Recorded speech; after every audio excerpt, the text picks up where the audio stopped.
Hi, everybody. Welcome to another AMA. We think it's going to be an interesting one. We have some interesting things to talk about from across the spectrum of the Cherry project. I think Herman is here waiting to give his core update. So I'm going to call him in without further ado, and Herman can tell us about the important things that are going on strategically for Cherry. Yes. Hey guys, I'll try and keep this brief, also because I'm in the middle of calls at the moment. I have great news for Cherish. I think you've been given a sense of how advanced the stage Cherish is. We pivoted a bit, and this was several months back. I spoke about how and why in an AMA, we had about when that happened. In short, during the time when we were focusing more on value than on volume, given the state of crypto that later was validated, this strategy certainly you want to focus, especially now that there's less interest, less appetite for risk. It's called. You certainly want to focus things on things that can make money and that are commercially viable, not just specifically to crypto, but also elsewhere, to build value that withstands. It's called even the most stern crypto winters. So that was our attitude then. It brought to change many projects within our ecosystem, and also our approach as Cherry Labs to how we onboard and interact with ecosystem projects. Cherish was the one that changed most. We had to redo most of the code that had been done. That progress has been great. And now, as I was saying, I'm taking calls to finalize some of the more business aspects of it. So getting the payment processing done, banking relationship sorted. The business model requires swift financial processing, both inbound and outbound to creators. And this must be also in fiat beside crypto. And given we are launching globally, though we're no longer crypto vertical, we do want to make it as sort of open as possible. Therefore, we must create the relationships that allow us to accept, let's say, payments from the United States, which is of course very easy, Europe, but also places such as Africa, Asia, that tend to be less serviced, at least financially, by providers, both inbound and outbound. So that's what I've been focusing on personally. On core-wise, not much has happened since last week. General bug improvements. EVM has been going great. I think we should have something testable within 2 weeks, maybe 3. So it's looking very optimistic on that end. We are including a EVM IDE as a tool immediately accessible on maybe the Cherry.place interface, if not the EVM parachain interface. We'll exactly see how that works, but that means that utility developers won't even need to, let's say, use Truffle or some additional framework to deploy and manage their smart contracts, but rather they can use this online IDE that's immediately connected to the EVM instance of Cherry. So, well, that's been under works. We're also working on the storage aspect. There's some changes that occurred there too, I think it's premature to discuss them, also because the final specifications are incomplete. But yes, that also, as one of the core products of Cherry, um, um, it is certainly improving. We already have a basic version of it, so that people can store files, perform read-write operations trustlessly already on the Cherry network. But we're expanding that facility, but I think a final set of specifications of that will be done and implement within a few months. I won't dwell on people have been asking to get their tokens back that they've either lost or sent mistakenly to validators. I personally wouldn't worry about that. If you've notified me, another member of the trade team, this request is being handled. I understand it can be frustrating to have sent, or say not to have your tokens that you think belong to you, but you don't hold them in your wallet because you made a mistake. We are working to rectify this issue, but again, any time that the team spends doing that is time that they could have spent doing something, not just for the select few who have made a mistake, but rather building things to the benefit of the entire community. I think that's it. If you have any questions, I'll be happy to answer them. Otherwise, I think we'll try to alternate the formats such that, last week I went on and on, and also the week before that. There's certainly a lot of interesting things happening in core, but perhaps it's time to alternate a bit more, especially to now that the ecosystem is real. Interesting things are happening in the ecosystem projects too, so it's good to spend time on those and to highlight those, every once in a while, at least in these calls. Thank you, guys. Thanks, Herman. I had one interesting question for you. Not actually an AMA format question, in that it was from a developer or a group of developers. They asked the question.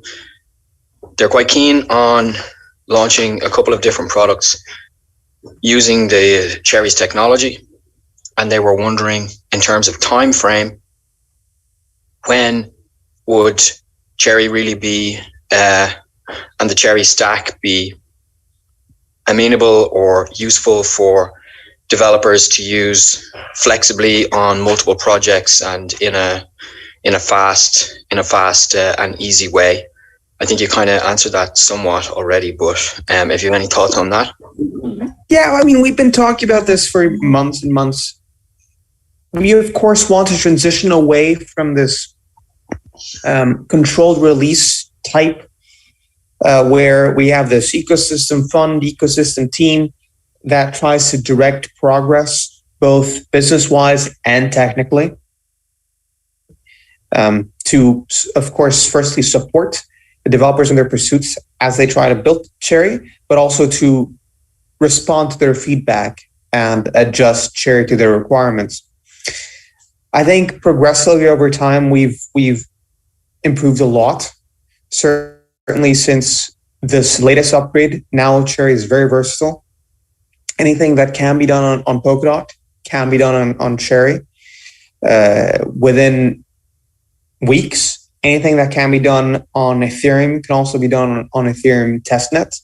And I'm pretty sure that a few weeks after that, that capability will also be transferred over to mainnet. As far as anything specific to Cherry, so not to complement, not to purely as an addition to applications existing already in these other ecosystems. When would developers be able to use unique features, such as our various scalability solutions, as well as the core product, which is the storage. Of course, this is more of a wider question. When you build new things, you expect them to change. To change first and to break. I wanted to say, if you are a developer and you're looking to build stable products, I'll tell you that building on Cherry will be, unlike many other experiences where you have greater certainty, but also much, let's say, more competition, perhaps less fun. Building on Cherry is for one, an adventure. So for us as a core team, that we're essentially engineering new things that hadn't been done. In some aspects, there's nothing even close to what we're building in Cherry. So that's very, as a engineer and an explorer, discover myself, that's something that I appreciate a lot, the opportunity to build new things.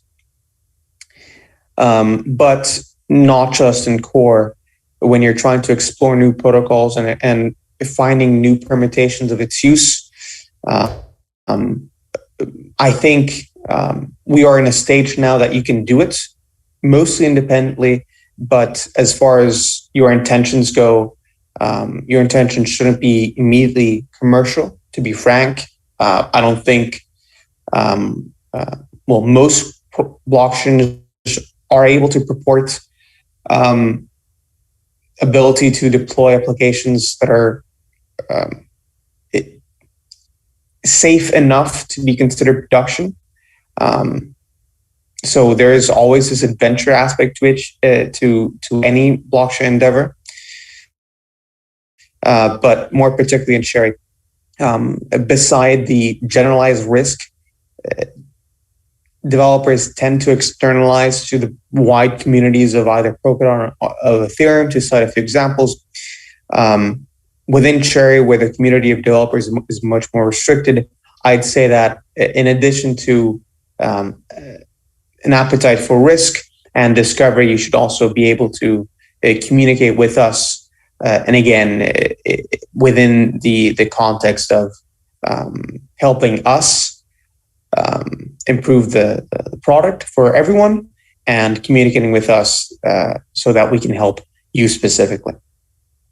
That's the attitude we seek in the builders seeking to build on Cherry.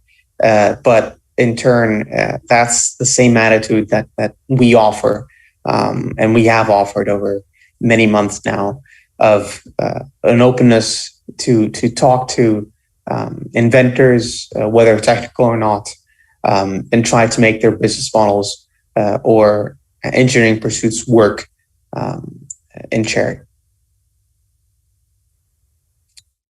Thank you, Herman.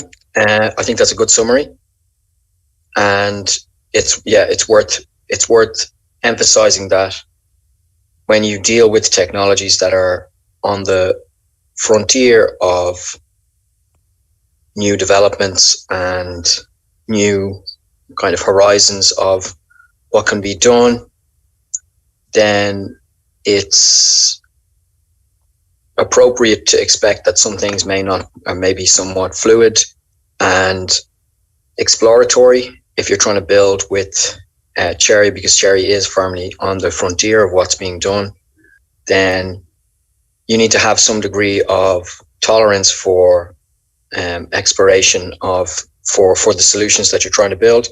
But as Herman said, we reciprocate that, and we support and assist to whatever point we can in figuring out the details of what can be built on Cherry. And I think that the appetite for exploration, the appetite for more inventive solutions to technical challenges is something that is a hallmark of the Web3 developer community. I think that certainly the developer that reached out to me with that question said that one of the things that he was excited about, and one of the reasons that he wanted to build with Cherry, with his team, were the reason being that we're doing interesting and new things. I think if you look at the blockchain and Web3 landscape, there's a lot of projects that are basically doing things that other people are doing, but doing them in a slightly different way, whereas Cherry has a unique and somewhat advanced use case that really positions itself a few steps into the future. And we see that Web3 moves very fast, so we know that things are going to catch up with where we are, and we're hoping that we're well placed to capitalize on that. And we will assist any developer who wants to explore that future with us. So if you have an idea for building with Cherry, then reach out to myself or reach out to Herman Indeed, and we can see what we can do and how we can help you. That kind of moves me into what I want to discuss with you guys, which is in terms of one of the first points that I wanted to run over was the Cherry Labs consulting initiative.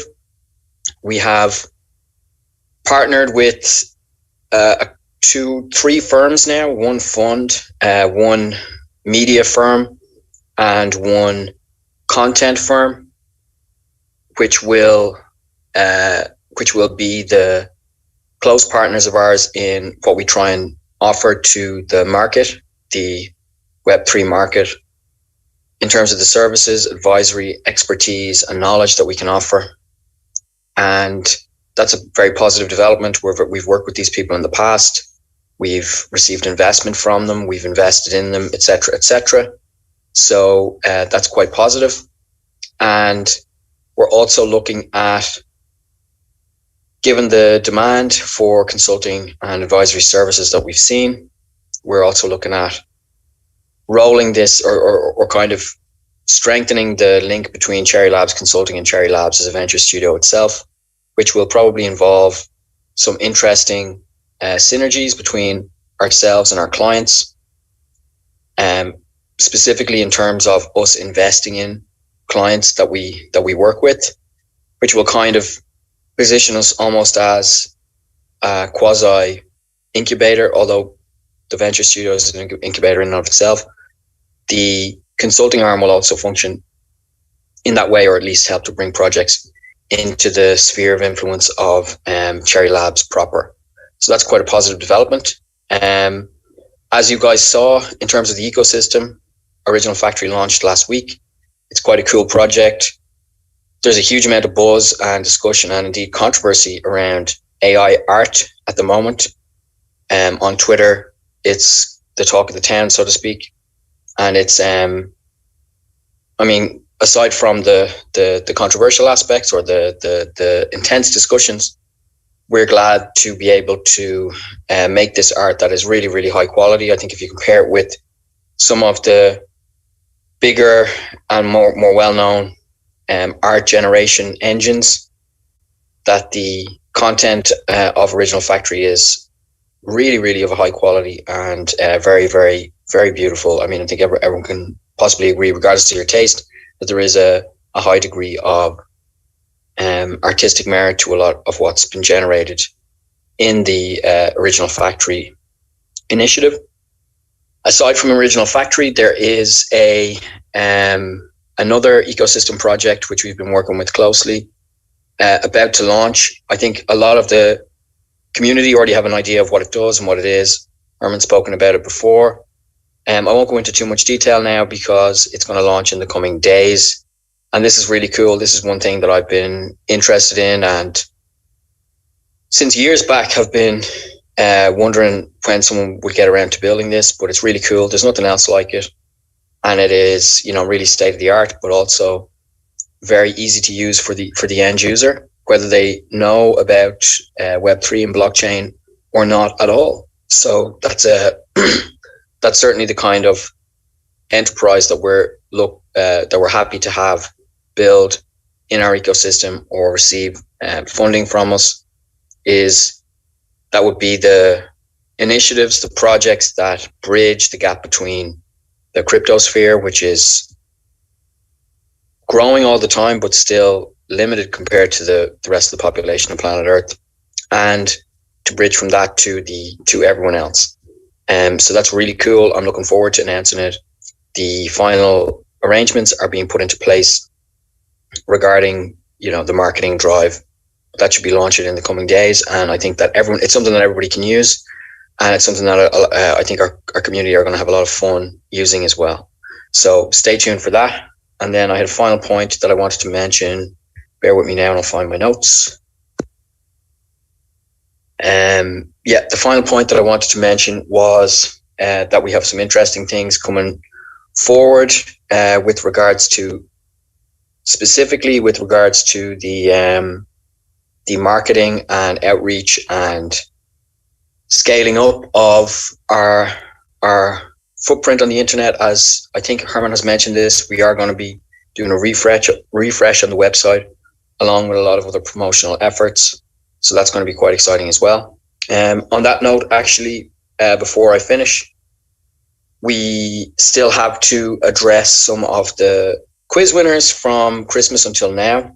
We have another quiz today, but I'm hoping that we'll get our ducks in a row behind the scenes so we can start dishing out prizes to everyone who has won in the past few weeks. I think I have a couple that I have to announce still, and then everybody can get their just rewards.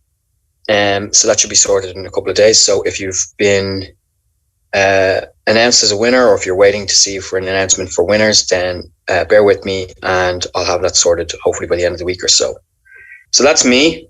I would like to preface the next speaker, who is Diego, just to say that they've got some pretty cool things to discuss. So I'll actually be joining Diego with the seedling announcements to discuss one aspect of that.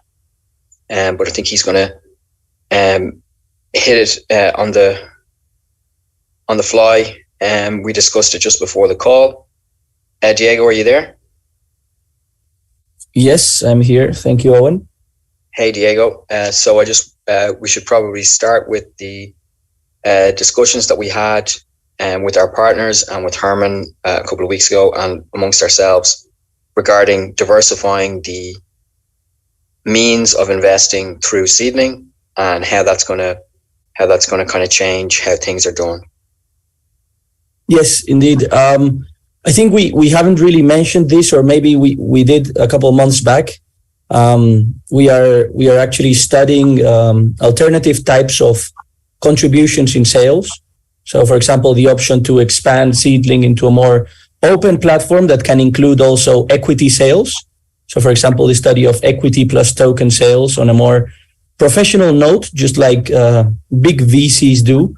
This can also definitely empower our position and name as for example, we could end up taking part with big funds, with other key names in the market. So yeah, as I said, we are studying innovative options that could potentially become a huge thing in the future. We all know that tokenization of real world assets is or will be in some way a very big thing in the near future, as they will become tokenized securities. So yeah, having all the latest trends in mind and looking at how the biggest VCs are building their portfolios also with equity, and where is the appetite of investments? We're taking all this into account, and not only looking at following these people, which are without doubt the most clever groups in the space, but also looking at new ways we can benefit and compete in the space.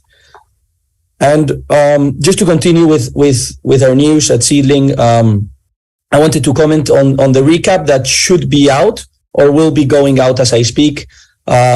This 2022 roundup is really just a summary of different things that have been going on Seedling for the last 12 months, and most especially really for the last 6 to 8 months, which is really when we started adding all these new initiatives and value propositions. We talked about the hard work done by the team, and especially how Seedling has been adapting to the numerous changes in the market and perfectioning our model of work. I'm personally very happy about the work done, and think we still have to continue developing for the future benefit of the platform, when we will really push outwards and work on the expansion and growth when our value in the market is more than clear. But yeah, guys, as a very quick summary, we talk about the projects launched, the established partnerships with organizations, most of them from an internal maybe perspective and not really that public. We made some very significant improvements on the user experience of the platform. We also mentioned the held in-person events and how we introduced a new allocation system, flash sales, internship programs, and even some of the other initiatives we decided to take, such as launching several courses on the university side, Cherry Labs Consulting, and their own, we took our own pitch competition. So really loads of work done by the team. I think in general, we have showed that we have been very active in the work done, especially for those that are following our project and maybe not so much on the project section for obvious reasons, but again, showing real commitment in developing the best platform we can. Also, just on a second note, from the consulting side, which Owen briefly mentioned earlier on the AMA, which we don't really mention too much because it might be a bit less relevant for you guys to know, but it's always good to be transparent and show all the work we are doing. We have not only been working on new leads and our communication channels, but also, as Owen said, introducing new partners to this section that will definitely add a huge value to our services and proposals. After all, having such big companies helping us deliver professional services that come from pretty much top experts of each of the branches in consulting. So we're very happy about the progress in this side and the huge professionalism from our partners in Cherry Labs. That's pretty much all from our side. So yeah, loads of things going on, like new types of model of work we're studying, as mentioned earlier, and also for those of you that have recently joined Seedling, I saw a couple of new Seedlers in both the Spanish and the English group earlier today. I would recommend you guys to check out the 2022 recap to know what we have been up to and why Seedling has the value we have and how different we are from the rest, and also what's next. So yeah, thank you guys. That's great, Diego. And on the subject of the recap, it's worth mentioning again that we have, at a time that's bad for the global economy, bad for Web3 even more so, and within Web3 even worse for launchpads, I think that Seedling has done a great job in both keeping things above water, but also moving forward and finding new ways to actually bring ourselves towards the forefront of, leadership, innovation, and growth and revenue in this space. So yeah, I know there's a lot of cool projects that have taken note and that Diego will be announcing in the near future. So that's very good to see. I'm going to hand you over to Marv now. I think Marv has a brief update with regards to Cherish to build on what Herman mentioned earlier, and then we're going to jump straight into the quiz. Hey, Owen. Hey, everybody. Good to be here again. Let me just give you a quick rundown of what's going on with Cherish. Well, as you all know, we are working very hard, as Herman said, on the analytics and on the back-end development and front-end development of Cherish, making sure it has a fresh and sleek look so you guys can easily navigate the awesome creators that have been joining Cherish and are joining Cherish every day and will be joining Cherish in the future. As Herman said, a lot of work still needs to be done on work still needs to be done on the financial side, making sure that Cherish is accessible and available for everybody to go and spend money or get paid for their efforts, for their creativity. So that is something very important being done right now.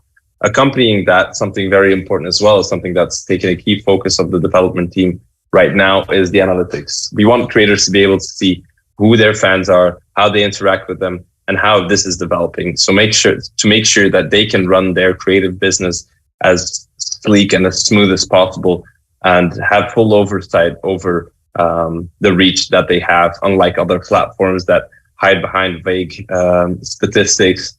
We really want the creators to have an insight into who they're interacting with on a daily basis, making sure that they can target what they're doing towards the right people and having a greater effect on how their work is being perceived. That being said, the creator interview with Javido is done. We've just been waiting to find a nice moment to release this to the world. So you can expect that this week at least. Then on the business side, there's been a great focus on partnerships. We want to be able to have a big launch and have a lot of other eyes on it that have not really seen Cherish. So we want to connect with other projects or brands and make sure that we can help each other out and form strong connections going forward. Then onboarding has been going smoothly. A lot of awesome creators have been joining the fray. I think yesterday we posted on our Twitter about Lucario, an awesome water painter, who will also be featuring on Cherish as soon as we launch. So be on the lookout for that for sure. I think that'll be about it.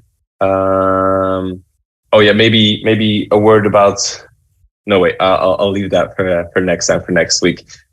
We got a big surprise for you guys coming up very soon, and I think you guys will be very, very excited because we've dropped some teasers earlier, I think a week ago, and we got a lot of reactions. So I'll leave that as it is for now, and we'll tell you about it maybe next week. That's about it for Cherish. Thank you. Thank you, Marv. So the final thing that I wanted to mention as well, I don't know if this was what you were referring to, Marv, or if it was the other thing for Cherish, but it might be. I'm going to say it anyway because I'd meant to say it anyway. We will be able to sell our very cool merchandise that we all, especially Marv, have put a lot of effort into in the past couple of months. It is very high quality stuff. It looks good, and it's going to be reasonably priced as well because we're not actually making any profit whatsoever on this. We're just selling at a cost price because we know you guys love to represent Cherry in various ways. This will be pretty cool. They're just nice clothes, hats, t-shirts, hoodies, etc. And we're going to have that launch next week, I hope. We're going through the final details of the design of the web shop, where you'll be able to sort out yourself with lots of cool Cherry gear. So stay tuned. We'll probably aim to launch that maybe at the AMA next week. We'll see.